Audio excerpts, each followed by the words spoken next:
நேரம் குழந்தையுடைய உயரம் குழந்தையுடைய பாரம்பரியத்தை தீர்மானிப்பதுல பொம்பளைக்கு பங்கு இருக்கு, ஆம்பளைக்கு பங்கு இருக்கிறது. ஆனா பெண்ணான் டிசைட் பண்ணக்கூடிய அந்த மேட்டரை கொடுக்கக்கூடிய ஆள் யாருன்னு கேட்டா ஆம்பளைட்டு தான் எல்லாம் கொடுத்திருக்கான். அதனால அவனில் இருந்துதான் ரெண்டு பேர்ல இருந்து சொல்லாம அவனில் இருந்து ஆண்பாளா போட்டு எல்லாம் சொல்றான். அவனில் இருந்துதான் அது சௌஜைனி அது தக்கர உள்ளுன்சா ஆண் பெண் என்பதை அல்லாஹ் படைத்தான் என்று 75வது சூறாவுல 39வது வசனத்தில் எல்லாம் சொல்லி காட்டுகிறான். இதை எதுக்கு இப்ப சொல்றோம்னு கேட்டா, ஏன் அல்லாஹ் படைக்கும் பொழுது அதை ஏன் இங்க கொண்டு வச்சிருக்கிறான்? படைக்கும் பொழுது ஒரு கூடுதல் ஒரு முக்கியத்துவத்தை எல்லாம் கொடுக்கிறான். ஆம்பளைக்கு என்ன செய்யறான்? இயற்கையாகவே இந்த கூடுதலான முக்கியத்துவத்தை வழங்கி இருக்கிறான் என்பதற்காக இது எதுக்கு நீ இதை சொல்றோம்? ஆதிக்கம் செலுத்தி ஒரு மிகைப்படுத்தி பொம்பளை அடிமைப்படுத்துறதுக்காக வேண்டி இல்ல. ஒரு நிர்வாகம் நடக்கிறதா இருந்தா அதுக்கு ஒரு சில தகுதிகள் வேணும், குவாலிபிகேஷன் இருக்கணும். அந்த குவாலிபிகேஷன் பொதுவா எடுத்து பார்த்தோம்னு சொன்னா ஆண் தன்மை உள்ள இருக்க அந்த தகுதி இறைவன் இயற்கையா படைத்திருக்கு, நம்மளா உண்டாக்கிட்டோம். நம்மளா செய்யற விஷயமா இருந்தா ஒரு நாளைக்கு நீ பண்ணு ஒரு நாளைக்கு நான் பண்ணி போயிடலாம். நிர்வாகத்தை படைச்சவன் அவன் செட்டப் அப்படி பண்ணிருக்கணும். நம்ம இயற்கை நம்ம வெல்ல முடியுமா? அல்லாஹ் அமைத்திருக்கிற அந்த செட்டப்பை யாராலும் வெல்ல முடியாது. அப்ப இதெல்லாம் கருத்துல கொண்டுதான் இஸ்லாம் என்ன பண்ணுது? அர்ரிஜாலு கவ்வாமூன அலன் நிசா. குடும்ப அமைப்புல ஃபர்ஸ்ட் விதி முறை என்னன்னு கேட்டா, ரூல் என்னன்னு கேட்டா, ஆம்பளை நிர்வாகம் பண்ணுவான்.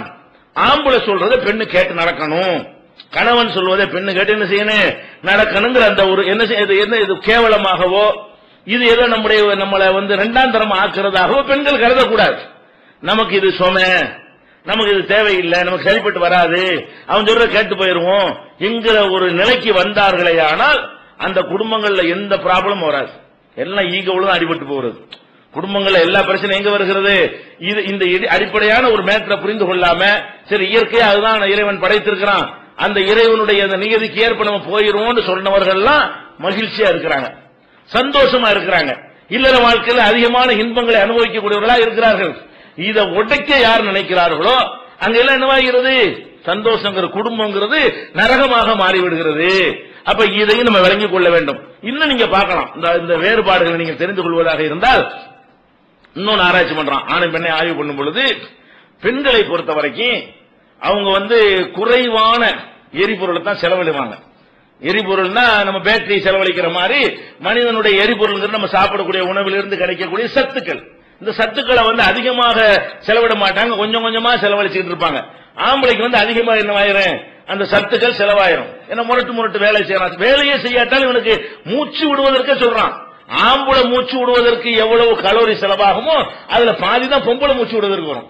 மூச்சு விடுறதும் ஒரு வேலையை நம்ம செய்கிறோம். ஏதோ மூச்சு வருது, மூச்சு விட்டுறோம் இழுக்கிறோம் நினைச்சிட்டு இருக்கிறோம். அதுக்கு ரிஸ்க் எடுக்குத உடம்பு.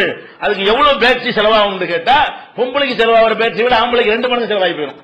அப்ப நமக்கு அப்படியே இறைவன் படைச்சிருக்கிறான். அதனாலதான் பெண்கள் குறைவான அந்த எரிபொருள்ல இயங்கக்கூடியவர்களா இருக்கிறதுனால அவங்க ரொம்ப நேரம் வேலை செய்வாங்க. ஆனா சின்ன சின்னதா செய்வாங்க. ஆம்பளை விட யார் ரொம்ப நேரம் வேலை செய்யறான்னு பாருங்க. ஆம்பளை ரொம்ப குறைவா தான் வேலை செய்வான். பொம்பளை நிறைய வீட்டுல வேலை செஞ்சா கூட அதிகமான வேலை ரொம்ப நேரம் செஞ்சுக்கிட்டே இருப்பாங்க. அந்த மாதிரி வேலைகள்லாம் அவங்க செய்வாங்க. ஆனா பெரிய பெரிய வேலைகளை அவங்களுக்கு செய்ய முடியாது. பெரிய பெரிய வேலையை கடினமான வேலையை ஆம்பளை செஞ்சிருவான். அவங்க பெண்கள் ஆனா தொடர்ச்சி அவங்க செய்ய முடியாது. அடிச்சுக்கிட்டே மூட்டை தூக்கிட்டே இருந்தா முடியாது. டக்கு டக்குன்னு இறங்கி விட்டு உட்காந்துருவான் பேசாம. அப்படி செய்வான். பொம்பளை பொறுத்த வரைக்கும் ஒரு பூவை கோக்குற உட்கார்ந்தா ஒரு நபரம் கோத்துட்டு இருப்பாங்க. நீ பூ கட்டுவாங்கல்ல, அது மாதிரி ஆம்பளை செய்ய முடியும். அவனால தூக்கி போட்டு போயிருவான். பூவை கட்டுறதா இருந்தா நம்ம ஆச்சரியமா உட்காந்து பார்ப்போம், எப்படி உட்கார்ந்துகிட்டு இதை பொம்பளைக்கு செய்ய முடியுது? ஒவ்வொரு பூவா எடுத்துக்குள்ள கஷ்டமான வேலை அது செஞ்சுக்கிட்டே இருப்பாங்க. அந்த மாதிரி விஷயம். ஒரு வெங்காயத்தை நறுக்கிறா இருந்தா கூட அதை உரிச்சு அது மாதிரி ஆம்பளைட்ட கொடுத்த கொடுக்கல வெங்காயத்தை உரிக்க சொல்லுங்க பார்ப்போம். அவனுக்கு உரிக்க முடியாது. அவன் வெறுத்து போயிடுவான். அதனால ஆம்பளைல சமையல் பண்ணுவான்ல தோலோட தான் வெட்டி போடுவாங்க. பாத்திருக்கலாம் இல்லையா? கல்யாணத்துக்கு பாத்திருக்கலாம் இல்லையா? இவனுக்கு அதெல்லாம் முடியாது. இந்த பொறுமையா அப்படி நோண்டி செய்யற வேலையெல்லாம் சரியா வராது. அப்ப இயற்கையா நீங்க பார்க்கலாம், பெண்கள் நிறைய வேலை செய்வாங்க. சின்ன சின்ன வேலைகளாக சடையாமல் தொடர்ச்சியா செய்வாங்க. ஹீட் ஆகாது. நிறைய எரிபொருள் செலவான ஹீட் ஆகும்ல. அதிகமான ஒரு 10 HP மோட்டர் சீக்கிரம் சூடாகி போயிடும். 4 HP இருந்தா தொட்டாலும் சூடாகாது. 4 மணி நேரம் ஓடினா கூட தொட்டு பார்த்தா அதுல எவ்வளவு சூடாகும்? ஹீட் ஆகாது. அது ஓடிக்கிட்டே இருக்க நேரம் ஒன்றும் பாதிக்காது. பெரிய அதிகமான வோல்டேஜ் எடுக்கக்கூடிய மோட்டரா இருக்குன்னு வைங்களேன், அதை போட்டோம்னு சொன்னா ஒரு அளவுக்கு மேல போட்டு புகஞ்சு போயிடும். ஹீட் ஆகி அது ஆகி வயறு சூடாகி எல்லாம் சூடாகி அடிபட்டு போயிடும். அப்ப இந்த ஏசியை போட்டுட்டே இருந்தோம்னு அதிகமான செலவாகுதுன்னு வைங்க, வயிறு புகஞ்சு போயிடுது. 0 வால்ட் வந்து 24 மணி நேரத்துக்கு ஒரு வருஷத்துக்கு இருந்தா கூட ஒன்னாவது. ஒரு 0 வால்ட் பல்பை போட்டுறீங்க, எரிஞ்சுக்கிட்டே இருக்குது, ஒண்ணும் பாதிக்காது. ஏன்? ஆனா தொடர்ச்சியாக வேலை செஞ்சாலும் இப்படி அல்ல எப்படி படைக்கிறான். பெண்களை பொறுத்த வரைக்கும் அவங்களுடைய வேலைகள் வந்து அதுக்கு தகுந்த மாதிரி என்னென்ன வேலைன்னு பின்னாடி அதுவும் மார்க்கத்தில் சொல்லப்பட்டிருக்கிறது. அவங்களுடைய வேலைகள் வந்து தொடர்ச்சியாக செய்யக்கூடிய வேலையாக இருக்கும், ஆனால் லேசானதாக இருக்கும். இவனுடைய வேலை என்னவா இருக்கு? தொடர்ச்சியாக இவனுக்கு செய்யவே முடியாது, கடுமையான வேலையாக இருக்கும், பெரிய பெரிய வேலையாக இருக்கும், ஆனால் தொடர்ச்சியாக இவனுக்கு செய்ய முடியாது. பாருங்க, அவங்க வந்து அரைப்படி அரிசி ஆக்குவாங்க ஒரு நாளைக்கு வீட்டுல, அல்ல ஒரு படி அரிசி என்ன செய்ய, 1 லிட்டர் அரிசி என்ன செய்வாங்க, சமையல் பண்ணுவாங்க. அதுக்கு காலையில 11 மணிக்கு உட்கார்ந்தாங்கன்னு சொன்னா 10 மணிக்கு உட்கார்ந்தா 2 மணி வரைக்கும் அந்த வேலை நடந்துகிட்டு இருக்கு. இவன் என்ன செய்வான், 2000 பேருக்கு கலரி வைப்பாங்க விருந்து, அப்படியே போட்டு தூக்கி போட்டு முட்டை அரைச்சு தள்ளிடுவான். இவன் ஆம்பளை சமைக்கிறான் பத்தியா, பெரிய பெரிய வேலையை செய்வான். இந்த மாதிரி 2000 பேருக்கு இவன் சமைக்கிற அளவுக்கு தான் அவங்களுக்கு ஒரு 4 பேருக்கு சமைக்க முடியும். அதே மாதிரி அப்ப காய்கறி ஒரு வாழைக்காயை கொடுத்து வெட்ட சொல்லுங்க, சீவ சொல்லுங்க பாப்போம். அவங்க ஒரு வாழைக்காயை சீவுற நேரத்தில் ஒரு சீப்பு சீவிடுவான். வாழைக்காய் சீப்பு இருக்குல்ல, 20 15 இருக்கும்ல, அவளையும் சீவிடுவான். இவங்க ஒரு சீப்பு சீவும் ஒரு தாரை சீவி முடிச்சுமா. ஆம்பளை நம்ம பாக்கணும் சமையல்ல கலையறப்ப இப்படி இப்படி பண்ணிட்டு இருப்பான். இப்படி வேகமான அவங்க செய்ய முடியாது. எல்லாத்திலையும் பார்த்தோம்னு சொன்னா கொஞ்சம் ஹார்டாக கரடு முரடாக செய்யக்கூடிய தன்மை அவங்கள்ட்ட குறைவா இருக்கிறது. நிர்வாகத்துக்கு இதெல்லாம் கொஞ்சம் வேணும். நிர்வாகத்துக்கு என்ன வேணும், கொஞ்சம் ஹார்டா இருக்கணும். கொஞ்சம் ஒரு ஹெட் மாஸ்டர் இருக்காருன்னு வைங்க, புல் தறிக்கு பயல் வானாது அவனை பயப்படுவானா? அவனை பார்த்தா ஒரு பயம் வரணுமா இல்லையா? ஆளு என்ன செய்யணும், அதுக்கு தகுந்த மாதிரி கொஞ்சம் நிர்வாகம் பண்றதுக்கு வந்து ஒரு வாட்ட சாட்டமாவும் இருக்கணும், பிசிக்கலாவும் அது ஒரு சக்தி இருக்கணும். அப்பதான் பயப்படுவாங்க. இல்லன்னா இந்த போலீஸ் அதிகாரி வச்சுட்டு முதலமைச்சர் கலெக்டருக்கு பயப்படுறதுனா எதுக்காக வேண்டி, அவனுக்காக பயப்படுறது இல்ல. சில அதிகாரிகள் இப்படி இருப்பான், அதுக்கு மக்கள் பயப்படுறாங்க, அது அவனுக்காக வேண்டிய பயப்படுறாங்க. அவனுக்கு பின்னாடி உள்ள அவன் கூப்பிட்டானா போலீஸ் எல்லாம் வந்துருவான்.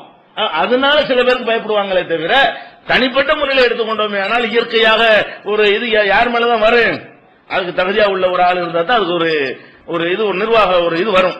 இதெல்லாம் கவனத்தில் வச்சுதான் இஸ்லாம் என்ன பண்ணுகிறது, ஆம்பளை வந்து நிர்வாகம் பண்ணக்கூடியவனா இருக்கட்டும், குடும்ப நிர்வாகம் ஆம்பளை கையில் இருக்கட்டும், இது மாதிரி பல காரணங்களை சொல்லுகிறது.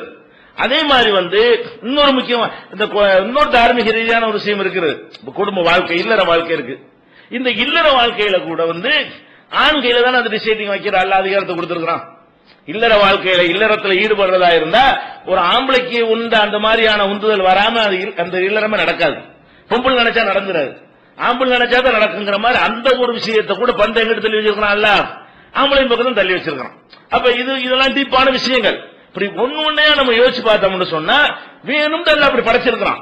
இந்த உலகம் ஒழுங்கா இயங்குவதாக இருந்தால் இவனை வந்து குடும்பத்தை நிர்வகிக்கக்கூடியவனாக இவனை தான் கொடுக்கணும். அதுக்கு என்னென்னவெல்லாம் இவனுக்கு கூடுதலா கொடுக்கணும் அதையெல்லாம் கூடுதலா கொடுத்துருவோம்.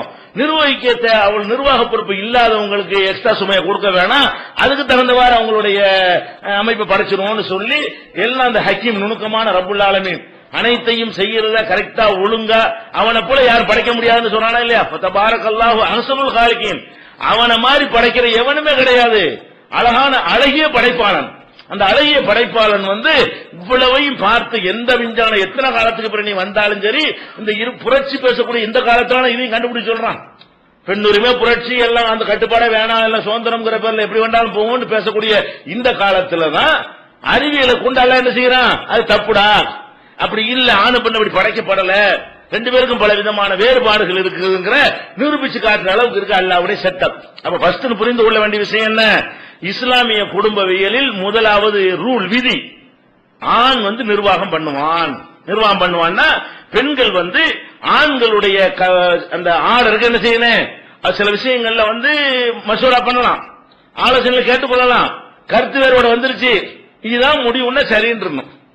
பெண்கள் வந்து உங்களுடைய கருத்துக்களை சொல்லலாம், அவங்களுடைய ஆலோசனைகளை சொல்லலாம், சரியான இன்னும் சொல்ல போனா அந்த திறமை அவங்களுக்கு இருக்கிறது. நபிகள் நாயகம் ஸல்லல்லாஹு அலைஹி வஸல்லம் சொல்றாங்க, ஆம்பளைக்கு அதிகாரம் கொடுத்தாச்சுன்னு நீங்க போட்டு பயந்துராதீங்க, நீங்க போட்டு அடிமைன்னு நினைச்சிடாதீங்க. நபிகள் நாயகம் ஸல்லல்லாஹு அலைஹி வஸல்லம் சொல்றாங்க, நல்ல கூர்மையான ஆம்பளையே பொதுவா கூர்மையா தான் இருக்கிறான், அதுலயே ரொம்ப கூர்மையா இருப்பான்ல, அப்படிப்பட்ட ஒரு ஆளை கூட நீங்க இவ்வளவு பலவீனமா இருந்து பிரட்டிடுவீங்க ரசூல் ஸல்லல்லாஹு அலைஹி சொல்றாங்க. நான் பார்த்து ஆச்சரியப்படுகிறேன், என்ன செய்றாங்க, நரகத்துல வந்து பெண்களை தான் அதிகமா கண்டேன் அப்படிங்கிறாங்க. ஏன்னு கேட்கும் பொழுது பல காரணங்களை சொல்றாங்க. அப்படி சொல்லும் பொழுது என்ன செய்யறாங்கன்னு கேட்டா, இந்த மாதிரி வந்து ஒரு பெண்ணு வந்து எவ்வளவு கூர்மையான அறிவு படைத்தவனாக இருந்தா கூட அவனையும் கூட என்ன செய்யறாங்க, புகாரில 304வது ஹதீஸ் 1462வது ஹதீஸ்ல இருக்குது, அதுகபலில் உப்பிர் ரஜுலுல் ஹாசிமி நிகதாக்குன்ன, உங்களை மாதிரி கூர்மையான ஒரு ஆம்புளையுடைய மூளைய கூட செயலிழக்க செய்யக்கூடியவர்களாக நான் யாரையும் பார்த்ததில்லை. அப்ப பெண்களை பொறுத்த வரைக்கும் ஆம்பளை அதிகாரம் படைத்தவனாக இருந்தாலும் அவர்கள் நினைத்தார்களேயானால் அந்த ஆம்புளையே இவங்க சொல்றதை கேட்க வைக்க முடியும். அல்லாஹ் அந்த ஈர்ப்பு தன்மைங்கிற ஒரு அந்த ஒரு பவரை கொடுத்திருக்கிற காரணத்தினால அவங்க என்ன செய்ய வேண்டியதில்ல, ஆஹா நம்ம இப்படி அடிமையா இருக்கணுமோ, பயந்துகிட்டு இருக்கணுமோ, உரிமை பேசவோ கூடாதோ, எந்த உரிமை நமக்கு கிடையாதோ என்றெல்லாம் நீங்க யோசிக்க வேண்டியதில்ல. ஆம்பளைட்ட ஒரு பலவீனத்தை சேர்த்தா நிர்வாகத்தை கொடுத்திருக்கிறான். அடிமை மாதிரி நடத்துற மாதிரி உங்களை படைச்சிடல, நீங்க அவனுக்கு தேவைங்கிற மாதிரி எல்லாம் படைச்சு வச்சிருக்கான். ஒரு அடிமை மாதிரி ஒரு வேலைக்கார மாதிரி கடையில் இருக்கான்னு வைங்களேன், அவனை முதலாளி என்ன வேணாலும் மிரட்டிடலாம். அப்படி பெண்கள் எல்லாம் படைச்சிருக்கிறானா? படைக்கலாம். ஆணுக்கு அதிகாரம் கொடுத்துட்டு அதிகாரங்களால போட்டு மிதிக்கலாம் நினைச்சுப்படாத, அதிகாரங்கிறதுனால அடக்குமுறை செய்யலாம் நினைச்சிடாத. அவன் உனக்கு தேவை, ஒரேடி அதிகாரம் பண்ணிட இயலாது அப்படிங்கிற மாதிரி எல்லாம் என்ன செய்யட்டான்னு சொன்னா இவனுடைய அந்த போர்ஸை குறைக்கிற அளவுக்கு, இவனுடைய வேகத்தை குறைக்கிற அளவுக்கு அவங்க விரும்பினார்களே, ஆனால் அவங்க விரும்புற அந்த கருத்தை இவன் திணிக்கிற அளவுக்கு அந்த ஒரு சக்தி என்ன செஞ்சிருக்கிறான் அல்லாஹ் பெண்கள் கையிலே கொடுத்திருக்கிறான் என்பதை நம்ம என்ன செய்யணும், கவனத்தில் வைத்துக் கொள்ள வேண்டும். இதுல நபிகள் நாயகம் இது சம்பந்தமா இஸ்லாம் சொல்லக்கூடிய விஷயத்தை எல்லாம் பாருங்க. இத பெண்கள் நல்லா கவனத்தில் வச்சுக்கிறேன்னு நபிகள் நாயகம் ஸல்லல்லாஹு அலைஹி வஸல்லம் சொல்றாங்க, குல்லுக்கும் ராயின், உங்கள ஒவ்வொருத்தருமே நிர்வாக பொறுப்பை ஏற்றிருக்கிறீர்கள். எல்லாத்துக்கும் நிர்வாகம் இருக்கிறது, பெண்ணுக்கு நிர்வாகம் இல்லைன்னு கிடையாது, வேற நிர்வாகம் இருக்கிறது. அது குடும்பவியல் இன்னொரு விதியில பின்னாடி சொல்லுவோம். அப்ப ஒவ்வொருவரும் நிர்வகிக்கக்கூடியவர்களாக இருக்கிறீர்கள். ஒரு ரஜுலு ராயின் ஃபீ அஹ்லிஹி, ஒரு ஆம்பளை தன் குடும்பத்து விஷயத்துல நிர்வாகியாக இருக்கிறான்.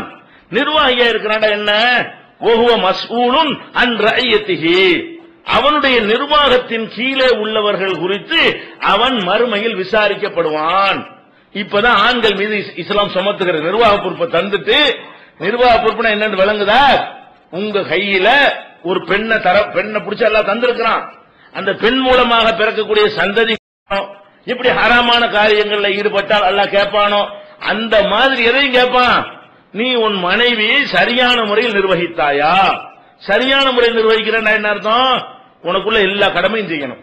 உணவு கொடுக்கிறது, உடை கொடுக்கிறது, சந்தோஷமா வைத்துக் கொள்வது, இல்லறத்தில் ஈடுபடுவது, அவங்களுக்கு தேவையான சுதந்திரங்களை குறிக்கிறது, சந்தோஷம் எல்லாமே அந்த விஷயங்கள்ல எல்லாம் நீ ஒழுங்கா நடந்துகிட்டியாங்கிறது அல்லாஹ் என்ன செய்வான். அதே நேரத்தில் அவங்க தப்பான வழிகளை போயிடாம அவங்க சினிமா கூத்து கும்மாளம்